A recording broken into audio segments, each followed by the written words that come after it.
पहले एक किस्सा सुनाना बहुत ज्यादा जरूरी है, जो है तो थोड़ा पॉलिटिकल, लेकिन मारुति का नींव वही है। मारुति की कहानी चालू होती है संजय गांधी से। जी हाँ, इंदिरा गांधी जी के बेटे संजय गांधी से। उनको था कार्स का पैशन।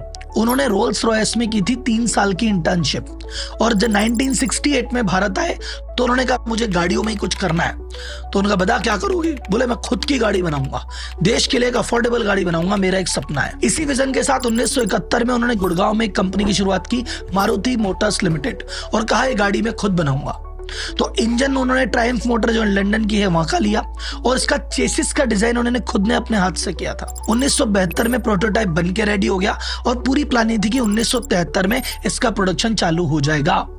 लेकिन भाई साहब, क्योंकि अगर प्रधानमंत्री के बेटा कोई काम कर रहा है तो उसमें आरोप लगने थे, नेपोटिज्म के आरोप उस समय भी लगे कि कुछ तो गड़बड़ है इसमें।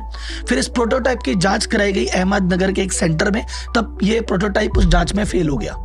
तो इस वजह से इसका जो प्रोडक्शन था कुछ समय तक रुक गया। फिर फाइनली 1974 में जाके दोबारा इनको लाइसेंस मिला कि चलो ठीक है, अब आप प्रोडक्शन कर सकते हैं। लेकिन भैया फिर 1975 में इमरजेंसी लगी, 75 में। उस समय इंदिरा गांधी के साथ साथ संजय गांधी भी उसमें बिजी रहे, तो उस चक्कर में मारुति से ध्यान एकदम हट गया। तो 1976 आते आते मारुति के पास लाइसेंस था 50,000 कारें बनाने का, पर 1976 तक मात्र 21 कारें ही बन पाई। 77 में इंदिरा गांधी की सरकार चली गई। सरकार जाने के बाद नई सरकार आई। 1978 में सुप्रीम कोर्ट ने डिसीजन किया कि यार ये जो गाड़ी की कंपनी कुछ काम तो कर नहीं रही, इसमें कुछ बनता तो है नहीं, और लोन वोन ले रखे दुनिया भर के, इसको बैंकरप्ट घोषित करो, बंद कर दो। तो कुल मिला के भैया ये सपना सपना ही रह गया।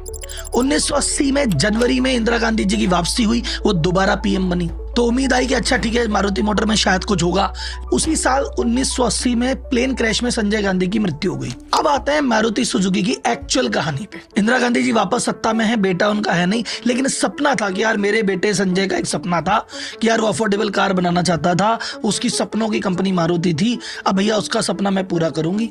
और अब पीएम में सोच ले तो फिर सोचो क्या क्या होता है। उन्होंने तो जो उनकी प्राइवेट कंपनी थी मारुति मोटर्स, उसको नेशनलाइज कर दिया, बोले आज से सरकारी कंपनी। उस समय के जो दमदार आईएएस थे, जो बहुत अच्छी तरह मैनेजमेंट के लिए जाने जाते थे, वी कृष्णमूर्ति, उनको उन्होंने बुलाया और कहा भैया मारुति के बोर्ड पे बैठो, एक मारुति की नई टीम बनाओ, और आपको टारगेट देते हैं दिसंबर 1983 में मुझे मारुति की एक अफोर्डेबल गाड़ी चाहिए। अब पहली मीटिंग में वी कृष्णमूर्ति जी ने सीधे से देखा, देखो इंदिरा गांधी जी बात ऐसी है, करंट स्थिति में जिस स्थिति में हम हैं, जो टेक्नोलॉजी हमारे पास है, हमसे तो ना बन पाएगी, एक फॉरेन पार्टनर लगेगा, बाहर की टेक्नोलॉजी आएगी तो गाड़ी बनेगी, हमारे जो करंट सेटअप है नहीं बन पाएगी, बात खत्म। इंदिरा गांधी जी ने कहा भैया गाड़ी चाहिए, अफोर्डेबल चाहिए, और दिसंबर 83 तक चाहिए।